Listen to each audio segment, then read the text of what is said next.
तो जैसे कि मायोकार्डियल इन्फेक्शन। मायो मतलब होता है मसल्स, कार्डियल मतलब होता है हार्ट, और इन्फेक्शन मतलब होता है नेक्रोसिस हो जाना। इसका मतलब होता है नेक्रोसिस। नेक्रोसिस यानी कि हार्ट की मसल्स का नेक्रोसिस हो जाने को हम मायोकार्डियल इन्फेक्शन बोलते हैं। तो अब इसको हम समझते हैं। It is the obtain a result of coronary thrombus और occlusion or a coronary artery by a rupture of any arterious या blood plaque. As a result, these are necrosis of an area of myocardium.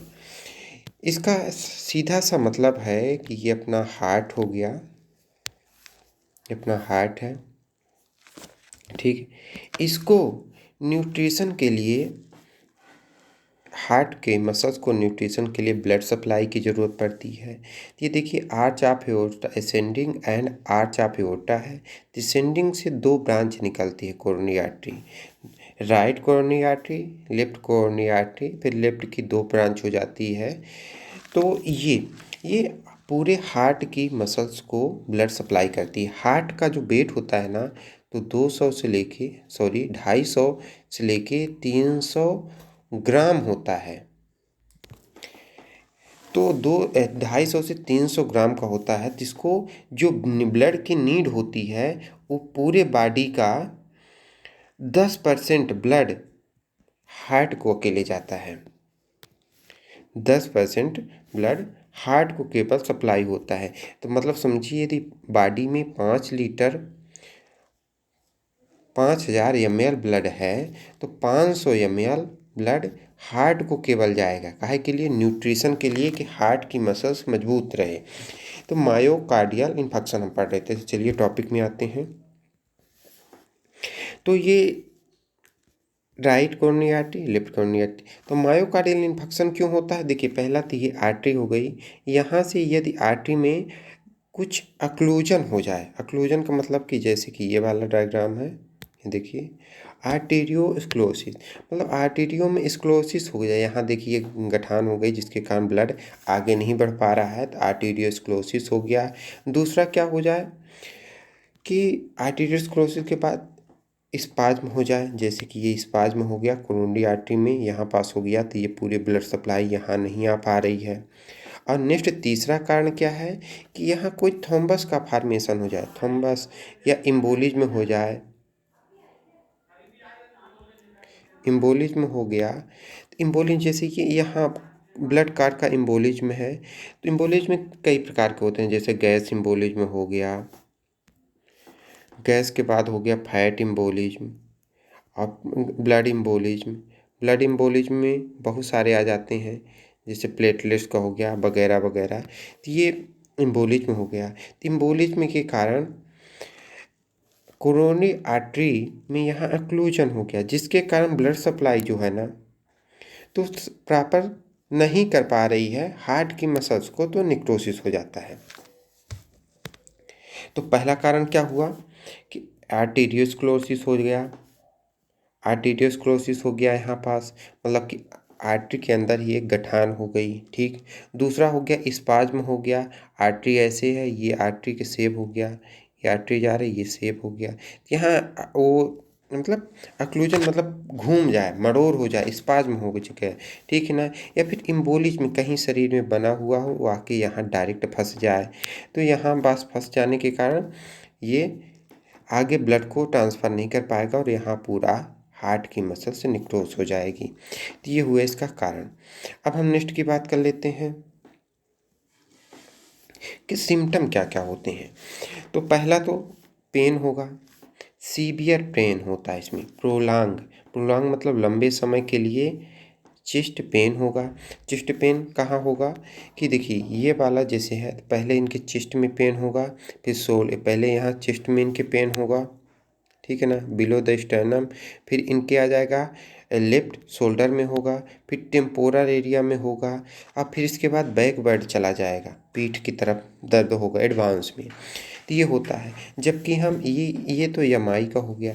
यदि हम एजाइना pectoris की बात करें कि दर्द कहाँ होता है, तो उसमें से शॉर्ट होता है। शॉर्ट का मतलब कि थोड़े समय के लिए 1 से लेके 10-15, मान लीजिए ज़्यादा से ज़्यादा 30 मिनट के लिए दर्द हुआ, उसमें से रेस्ट करते हैं, आराम हो जाता है। लेकिन इसमें रेस्ट करने से ये दर्द कम नहीं होता है। और उसमें ना उसमें नेक्रोस नहीं होता, उसमें से फिर से यदि रेस्ट कर लिया तो फिर से उसका दर्द गायब हो जाता है। लेकिन इसका एमआई यानी मायोकार्डियल इन्फेक्शन का दर्द परसिस्टेंट बना रहता है। और एजाइना पेक्टोरिस की बात कर ले तो वहाँ चेस्ट पेन होता है, और लेकिन चेस्ट पेन ये एडवांस में ज़्यादा समय तक वो रोके रहे तो राइट शोल्डर में रिफ्लेक्टेड हो जाता है। अब हम नेक्स्ट की बात करते हैं। पेन तो हो गया। अब है प्रोलॉन्ग सीवियर कॉन्स्ट्रिक्टेड और क्रशिंग पेन होता है। इसमें से क्रशिंग पेन होता है कि जैसे अंदर कुछ पिस रहा है, ठीक ना, कॉन्स्टेंट दबा दिया गया है। जबकि एजाइना पेक्टोरिस की बात करें तो वहाँ कॉन्स्टिक पेन होता है, लेकिन चोकिंग होता है, जैसे कोई दबा दिया गया हो, गला दबा दिया होगा, सांस लेने में प्रॉब्लम, ऐसे उसको महसूस होता है। ठीक है ना। अब इसमें से एमआई में तो मायोकार्डियल इन्फेक्शन में स्प्रिन यानी कि एक आती है मेडिसिन, जिसको जो कि ब्लड को काट को मतलब ब्लड को पतला करती है और मसल्स को डायलेट कर देती है, ब्लड आर्टरी को। वो मेडिसिन देने पे रिलीफ नहीं होता। जबकि एजाइना पेक्टोरिस में मेडिसिन देने से तुरंत आराम मिल जाता है, और रेस्ट देने से। ठीक है ना। अब हम बात करते हैं और किसके कई फीचर हैं। जैसे ये मैंने बोला, देखिए इसमें से ग्रेडिंग रहेगा, ग्रेडिंग फील होता है। जबकि एजाइना पेक्टोरिस में नहीं होता। नोक्सिया और वोमिटिंग देखने को मिलेगा। नोक्सिया रहेगा और वोमिटिंग रहेगा। नोक्सिया वोमिटिंग देखने को मिलेगा। और इसमें से फीवर देखने को मिलता है। फीवर क्यों रहेगा, देखिए ये हार्ट हो गई, लेकिन इसको हम 4 चैम्बर बना लेते हैं। ये आर्टरी आ रही है, इसमें से ब्लड सप्लाई आ रहा है, मतलब कि यहाँ नेक्रोसिस हो रहा है, ल्यूकोसाउंड के काउंट में। इसमें से माइल्ड फीवर देखने को, माइल्ड फीवर,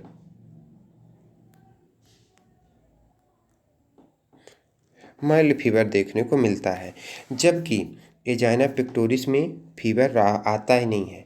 उसमें से चेस्ट पेन होगा, थोड़े समय के लिए होगा, इसमें से लंबे समय के लिए होगा, माइल्ड फीवर भी देखने को बना रहेगा।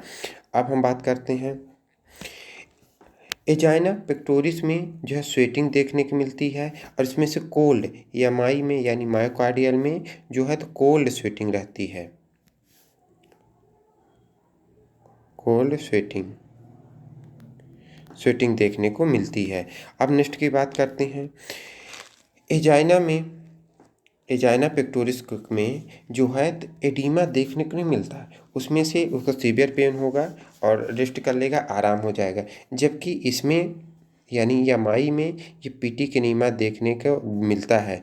जैसे कि ये हार्ट फेलियर वाले केस में मिलता है। हार्ट फेलियर के केस जैसे इसमें से पीटी एनीमिया मतलब उसके थंबक जहाँ एडीमा है वहाँ दबाओगे तो अब एक निशान बन जाता है। अब हम बात करते हैं नेक्स्ट की ईसीजी चेंजेस क्या आएंगे। ईसीजी जो एसटी सेगमेंट इसमें इलेबरेटेड रहता है। एसटी सेगमेंट ये होता है, देखिए यस ये हो गया अपना, और टी यानी एसटी सेगमेंट जो है ना, इसका ड्यूरेशन जो है तो बढ़ जाता है सेकेंड। तो इसको हम बोलते हैं इलिबरेटेड, मतलब बढ़ा हुआ मिलता है। इलिबरेटेड है तो मतलब इसका जो बेडिकार्डिया देखने को मिलेगा, बेडिकार्डिया का सीधा मतलब आप समझिए कि इसका जो हार्ट रेट रहेगा ना HR वो स्लो रहेगा। जबकि एजाइना पेक्टोरिस की हम बात करें, एजाइना पेक्टोरिस के तो HR उसमें बढ़ा हुआ मिलता है। ठीक है ना। तो ये इसका एक फीचर हो गया। अब हम नेक्स्ट की बात करें एसटी सेगमेंट, इसमें भी एसटी सेगमेंट ये इलिबरेटेड मिलेगा, यही है। और इसमें से एक जो कार्डिनल आता है फीचर, वो देखिए कार्डियक एंजाइम, इसमें से हार्ट जो है तो नेक्रोस हो रहा है, हार्ट की मसल्स निक्रोस हो रही है, तो उसमें से ट्रोपोनिन फर्स्ट और ट्रोपोनिन टी एमआई यानी मायोकार्डियल इन्फेक्शन में 2 से 4 घंटे के अंदर इलिब्रेटेड देखने को मिलता है।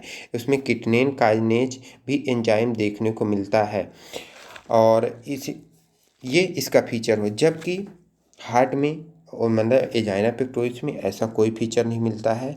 उसमें जो है तो कोलेस्ट्रॉल या फिर एक्सटर्नल फैक्टर देखने को मिलता है, एनीमिया। अब हम नेक्स्ट की बात कर लेते हैं इन्वेस्टिगेशन में चेस्ट एक्सरे हम लेते हैं, तो उसमें से क्रोनिक हार्ट फेलियर CHF में क्रोनिक हार्ट फेलियर देखने को मिलता है। क्रोनिक हार्ट फेलियर मैंने एक वो भी दिखाया था, एडिमा वाला पेटिकेनीमा, ये पेटिकेनीमा भी इसमें से देखने, ये पेटिकेनीमा क्रोनिक हार्ट फेलियर जी का लक्षण है, जो कि एमआई में भी देखने को मिलता है।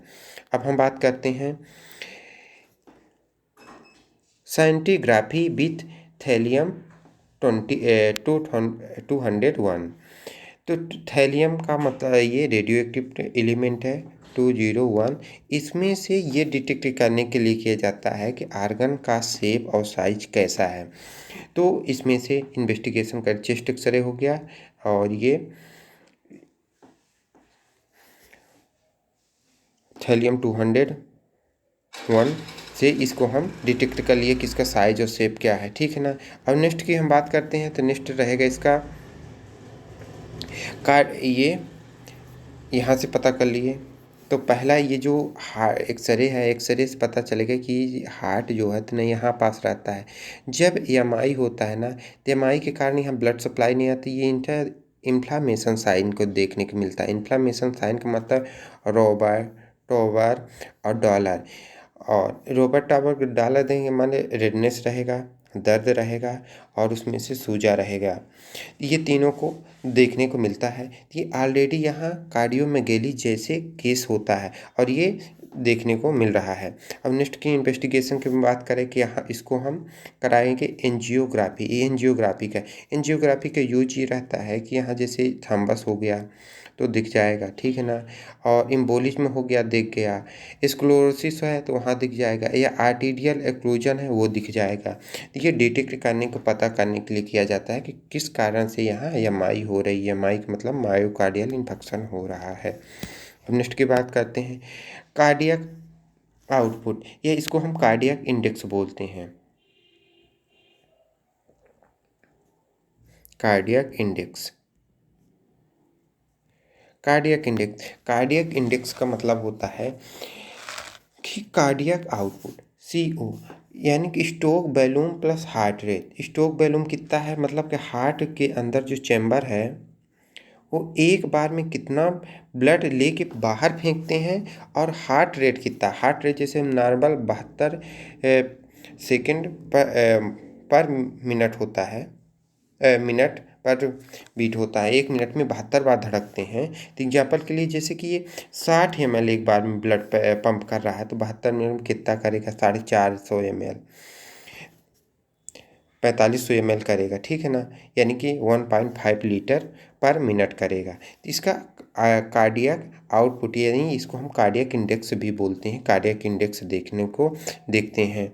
अब हम बात करते हैं इसकी कॉम्प्लिकेशन की, कि कॉम्प्लिकेशन क्या क्या होगा। तो कॉम्प्लिकेशन में पहला देखते हैं कार्डियक फेलियर को। कार्डियक फेलियर देखने को मिलेगा, शॉक देखने को मिलेगा, एरिथमिया देखने को मिलेगा, कंडक्टिव डिफनेस में मिलेगा। तो कार्डियक फेलियर के जैसे इस डायग्राम से देखते हैं कि ये हार्ट हो गया, हार्ट जितना पंप करना, हार्ट में यहाँ आर्टरी खुद हार्ट की मसल्स को ब्लड सप्लाई नहीं कर पा रही है, तो हार्ट की मसल्स वीक हो जाएगा, उसमें से इन्फ्लामेशन साइन आ जाएगा, तो प्रॉपर वर्क नहीं कर पाएगा, जिससे कार्डियक फेलियर पहले देखने को मिले। कार्डियक फेलियर का मतलब होता है कि जितनी बॉडी को ब्लड की नीड है उतनी सफिशियंट ना पहुंचा पाना, उससे कम मात्रा में पहुंचाना कार्डियक फेलियर में इंक्लूड करते हैं। अब हम नेक्स्ट की बात करते हैं शॉक देखने को मिलेगा। शॉक का मतलब है कि सप्रेस ऑफ बॉडी फंक्शन। जब ये देखिए यहाँ पास ये निक्रोस हो गया है हार्ट, तो इसका कंडक्टिव डिफेक्ट आ रहा है, इस्कीमिया डेवलप हो रहा है, तो पंप नहीं कर पाएगा, तो वो जितना इसमें से होल बॉडी को कम जाएगा, सर्कुलेटरी फेलियर हो जाएगा, जिसके कारण को शॉक देखने को मिलता है। अब आते हैं कंडक्टिव डिफेक्ट के बारे में देखते हैं। कंडक्टिव डिफेक्ट का मतलब ऐसे नोड पे कंडक्शन आया, फिर AB नोड में आया, फिर इसके बाद बंडल ऑफ हिज में आया, फिर पुरकंजे फाइबर्स के कारण पूरे हार्ट में जाती है। तो यदि हार्ट की ये वाला पार्ट मान लीजिए कि निक्रोस है या निक्रोस हो गया है, तो यहाँ से कंडक्टिव डिफेक्ट आ जाएगा। तो ऑलरेडी कंडक्टिव डिफेक्ट इसमें से देखने को मिलता है। अब हम बात करते हैं नेक्स्ट की ट्रीटमेंट। इसमें से हम ट्रीटमेंट क्या करेंगे, तो ट्रीटमेंट यानी कि हम मैनेजमेंट की बात कर रहे हैं, तो हॉस्पिटलाइज करेंगे ICCU में। ICU में मतलब उसमें से सारी सुविधाएं रहती हैं क्रिटिकल पेशेंट के लिए। क्रिटिकल पेशेंट ही रहते हैं EMI वाले, तो इसके लिए रहता है जैसे वेंटिलेटर हो गया, ऑक्सीजन की पूरी सुविधा ये करेंगे। रिलीफ, अब पहला करेंगे क्या, relief of pain and anxiety. Pain और एंजाइटी से उसको हम रिलीफ देंगे, ठीक है ना। तो पहला पेन किलर और एंजाइटी में उसका असर करेंगे कि एंजाइटी को मेंटेन करेंगे, ठीक, या एंजाइटी को मेंटेन करना मतलब ब्लड प्रेशर मेंटेन करना। अब आ जाए ट्रीटमेंट ऑफ शॉक करेंगे। ट्रीटमेंट ऑफ शॉक में पहला आ जाएगा शॉक का ट्रीटमेंट से प्रोवाइड वार्म, उसकी बॉडी भी कोल्ड हो रही है क्योंकि जो हार्ट रेट है वो फॉल हो गया है। ऑक्सीजन देंगे, ठीक है ना, और ऑक्सीजन देंगे, बेड रेस्ट देंगे और रिलीफ बाय पेन, उसको दर्द से आराम देंगे। ऑक्सीजन उसको प्रोवाइड करेंगे जितने उसको डिस्पनिया को क्लियर करेंगे। डिस्पनिया में डिफिकल्टी ऑफ ब्रीथिंग हो गई। अपॉनमिक कंजेशन एडिमा को हम ट्रीट करेंगे। साथ में इरिथमिया, रेस्ट ऑफ बेड, और इसके कारण एंटीकोगुलेंट देंगे। एंटीकोगुलेंट इसलिए देते हैं कि यदि एम्बोलिज्म है जहाँ यदि है तो उसको हम करेक्ट कर पाएँ। जैसे कि ये ICU का ये है कि देखिए वेंटिलेटर है, ये डॉक्टर ट्रीट कर रहा है, ऑक्सीजन की पूरी फैसिलिटी है। तो ये हुआ अपना मायोकार्डियल इन्फेक्शन। तो एक बार हम इसको रिवाइज के लिए, मायोकार्डियल इन्फेक्शन जो होता है 3 कारणों से होता है। आर्टेरियोस्क्लेरोसिस हो गया, ठीक है ना, और आर्टेरियल एक्लूजन हो गया, या एम्बोलिज्म के कारण हो गया, ठीक है ना। कोई भी तीनों कारण हो गया तो EMI होगा। EMI का मतलब होता है कि आर्टरी कोरोनरी आर्टरी को पूरी तरह ब्लॉक कर दे रहे, जिसके कारण वो ब्लड सप्लाई हार्ट की मसल्स को नहीं दे पा रही है, उसके कारण वहाँ निक्रोस हो रहा है, तो उसको हम EMI में इंक्लूड करते हैं। सिम्टम क्या होगा, तो पहले देखिए पेन रहेगा, सीवियर पेन रहेगा, ठीक है ना, लंबे समय तक लिएगा, कांस्टेंट पेन रहेगा, क्रशिंग टाइप का पेन, और बिहाइंड स्टर्नम होगा, हैवी रहेगा और क्रशिंग टाइप का रहेगा। रिलीफ नहीं होगा किसी मेडिसिन से, चाहे उसको टाइट्रेट के कोई भी दो, एस्पिरिन हो गया कोई भी, और एंटीकोगुलेंट कुछ भी दो, आराम नहीं होगा। और इसमें से चेस्ट पेन देखने को मिलेगा, लोअर जॉ तक रहेगा, और पूरा ये टेम्पोरल रोम में भी पेन देखने को मिलता है। फीवर रहेगा, ल्यूकोसाइटोसिस रहेगा। ल्यूकोसाइटोसिस मतलब WBC के काउंट का बढ़ जाना, ठीक है ना। और एराइड ESR बढ़ा रहेगा इसमें, ESR। ESR का मतलब होता है इरिथ्रो सेडिमेंटेशन रेट। अब इरिथ्रो सेडिमेंटेशन रेट को थोड़ा सा हम डिटेल्स में थोड़ा समझने की कोशिश करते हैं कि कोई ब्लड हो गया, ब्लड में सभी एक प्रकार से कंपोनेंट फिक्स रहते हैं कि RBC कितनी होगी, WBC कितनी होगी, और प्लेटलेट कितनी होगी, ठीक है ना। तो जब इन्फेक्शन आता है तो WBC की मात्रा बढ़ जाती है, ठीक। तो WBC की मात्रा बढ़ गई तो जो रेशियो है RBC का और प्लेटलेट का ऑलरेडी कम हो गया। तो कम हो गया तो जब हम ESR करते हैं, ESR में 2 ट्यूब होती है, वेस्टर्न ट्यूब और विंट्रोप ट्यूब। तो जब करते हैं तो उसमें से मार्किंग नीचे से रहती है, नीचे 100 हो गया, ऊपर 0 हो गया। तो जब ब्लड भर देते हैं, जैसे कि इसमें से हम मान लीजिए कि ब्लड ले लेते हैं, ये ब्लड हो गया, ब्लड, ये ब्लड यहाँ तक हो गया, ठीक। अब हम आरबीसी डाल लेते हैं, आरबीसी भी डाल लिया, ठीक है ना।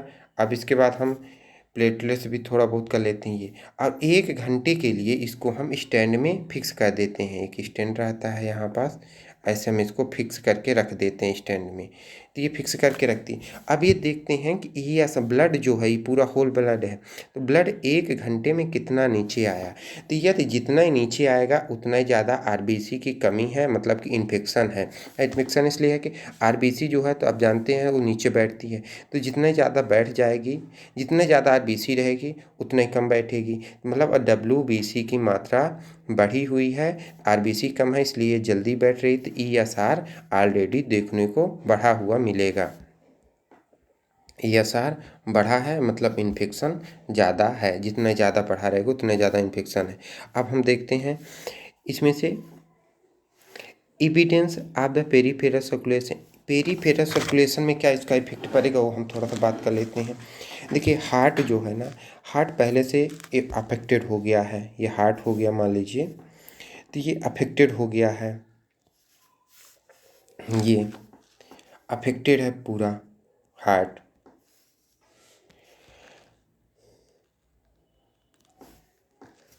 ये अफेक्टेड हार्ट है, तो ये पहला नॉर्मल का है, ये अफेक्टेड है, तो यहाँ इन्फ्लामेशन देखने को, तो इसकी साइज बढ़ गई, प्रॉपर वर्क नहीं कर पा रहा है। प्रॉपर जब वर्क नहीं करेगा तो बीपी जो होगी ना, यानी आउटपुट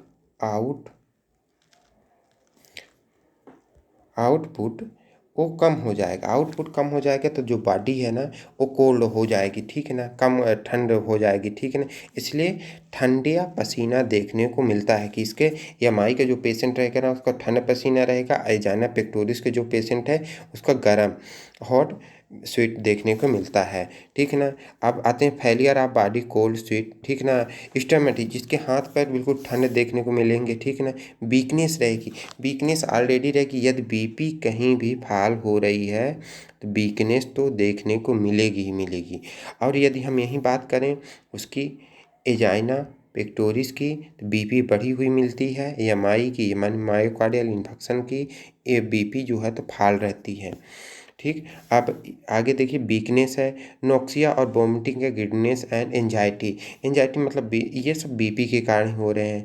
पेरिकार्डियल रब में be heard usually the second and third. देखिए अब एक इसमें से और मस्ट अच्छा साइन देखने को मिल रहा है, जब हम स्टेथोस्कोप लगाते हैं ना तो यहाँ एपेक्स बीट यहाँ पास देखने को मिलती है।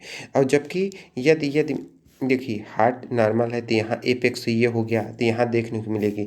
अब ये हार्ट इन्लार्जमेंट हो रहा है एमआई के कारण, तो इसका साइज बढ़ा और नीचे और लिटरल साइड, तो यदि हम एपेक्स बीट देखेंगे और लिटरल साइड देखने को मिलेगी, यहाँ पास किनारे में आएगी लिटरल, और बैकवर्ड देखने को मिलती है। ये इसका कैरेक्टरिस्टिक फीचर भी रहता है। अब हम बात कर लेते हैं नेक्स्ट की कि नेक्स्ट में क्या होगा। ईसीजी में थे ईएसटी सेगमेंट इलिब्रेटेड रहेगा, ठीक है ना। ईएसटी सेगमेंट इलिब्रेटेड रहेगा और इसमें से जो मोस्ट इम्पोर्टेंट एक कैरेक्टरिस्टिक फीचर आता है कि कार्डियक एंजाइम जो है तो बढ़ते रहेंगे। क्यों कार्डियक एंजाइम बढ़ेंगे? क्योंकि वहाँ नेक्रोसिस हो रहा है, नेक्रोसिस को बचाने के लिए कार्डियक एंजाइम रिलीज होंगे, ट्रोपोनिन फर्स्ट और ट्रोपोनिन टी, आई और टी, ठीक है ना। 2 से 4 घंटे में इसको ले और किटनिन काइनेज देखने को मिले। किटनिन जहाँ भी आ जाए तो वहाँ सोचें कि बॉडी का डिस्ट्रक्शन हो रहा है, इसलिए किटनिन का फार्मेशन हो रहा है। अब आ जाते हैं इन्वेस्टिगेशन कराने पे क्या क्या देखने को मिले। चेस्ट एक्सरे और इसमें से सेंस्टिग्राफी कराएंगे और ठीक है मेजरमेंट कराएं, कार्डियक इंडेक्स देखेंगे, वर्क इंडेक्स देखेंगे और रेडियोलॉजी एंजियोग्राफी कराएंगे। इससे डिटेक्ट हो जाएगा कि एमआई है कि एंजाइना पेक्टोरिस है। अब हम नेक्स्ट की बात कर लेते हैं आगे क्या करेंगे। तो इसका कॉम्प्लिकेशन क्या क्या हो सकता है, तो देखिए कॉम्प्लिकेशन तो पहला हो सकता है डेथ। डेथ यदि सही समय पर वो नहीं पहुंच रहा है और लंबे समय के लिए थोड़ा सा दूरी में हो गई और ट्रीट नहीं हुआ तो उसको डेथ होना कहाँ कन्फर्म है। कार्डियक फेलियर हो गया, शॉक हो गया, एरिथमिया हो गया और कंडक्टिव डिफेक्ट, ये डेथ के पहले इनके कारण डेथ हो जाती है। अब हम बात कर लेते हैं ट्रीटमेंट की। तो ट्रीटमेंट में जैसे मैंने ये दिखाया कि उसको आईसीयू में सबसे पहले करेंगे, रिलीफ करेंगे उसको पेन से और उसको एंजाइटी से। एंजाइटी मतलब उसकी बीपी मेंटेन करेंगे और इसे ऑक्सीजन को प्रोवाइड करेंगे, ट्रीट करेंगे। रिथमिया मतलब हार्ट रेट जो इरेगुलर हो गया है, कम हो गया है, उसको हम प्रॉपर वे में लाएंगे, ठीक है ना। रेस्ट करेंगे और एंटीकोगुलेंट देंगे। एंटीकोगुलेंट मतलब कि ब्लड को वो जो थक्का हो गया है कोरोनरी आर्टरी में, उसको घुलाने के लिए जो मेडिसिन दी जाती है उसको एंटीकोगुलेंट बोलते हैं, ब्लड को घोलने के लिए। तो ये हुआ ईएमआई यानी कि मायोकार्डियल इन्फेक्शन। तो इसमें से यदि ठीक से समझ में ना आया होगा तो आप कमेंट में पूछ सकते हैं।